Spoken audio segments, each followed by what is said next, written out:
I remember as a kid, I always thought this was ridiculous. I'm thinking it's less ridiculous these days.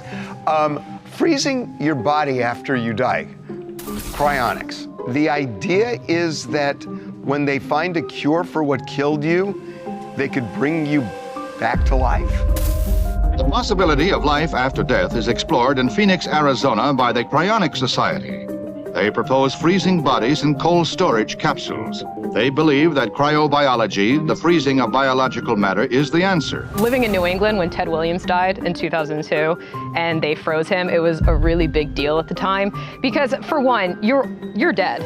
They aren't legally allowed to freeze living people. No, you're mostly dead. Your brain's dead. You're legally dead. They pump you full of antifreeze solutions. Antifreeze? Well, it's a type of antifreeze solution, yeah. Which, if you weren't dead, will definitely finish you off. Yeah. Yeah, and then they put you in a liquid nitrogen tank. So not only is it the responsibility of the future to revive your body without damaging it, but also bring you back from the dead and then cure whatever killed you. We come at the stage where doctors today have given up, where today's medicine and technology is not sufficient to keep you going, but we're saying instead of just disposing of the patient, give them to us, we're going to stabilize them, stop them getting worse, and hold them for as long as it takes for technology to catch up and allow them to come back to life and continue living. So there's basically 2 major companies in the United States, and as of 2021, there were 500 bodies that have been subjected to this. This is Alcor's patient care bay. This is where we have all our patients stored, currently 199 humans, plus almost 100 pets. Going back further, I mean, Otzi the Iceman was frozen 5,300 years ago. He was found in 1991, and he was found by hikers just as he was thawing out, so he has stayed frozen for 5,300 years. Wow. The origin of this was to literally, revive the whole person, and the first person is still in that freeze was 1967.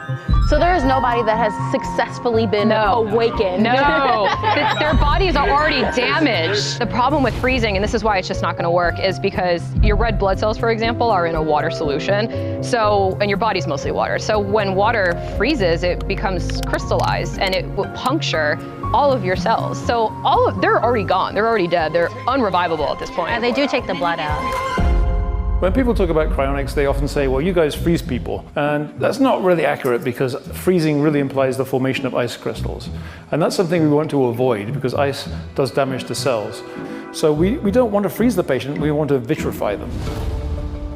I think the science fiction element of it is that they believe the brain or even the consciousness, if there was a way to tangibly extract that, could be preserved and put into a different robotic host. They're talking about like just maintaining the head, and then they could put it on like a robot? Well, that's the idea. If there was a biohybrid mechanism that could replace a functional body and could host a brain, or even if this is real science fiction, tangibly pull out consciousness and transplant it, you could theoretically have a robot where your consciousness is walking around in a host body that will never age, will never deteriorate, will never get sick. But the thing is, the brain does age. Yeah. The brain does deteriorate. That's why when we look at older people, okay, it's organic. So just because, let's say if it works, it doesn't mean that you'll live forever anyway. I don't think that this is even about the moral, ethical concerns. I don't even think it's about the person's will or desire to want to wake up 3 centuries later. I just think it's a fact there's a lot of companies who are invested in this because of how much they can charge for it. This process apparently is anywhere between $28,000 to $200,000. It's a racket. It's a money thing. For the whole body, it's a minimum of $200,000.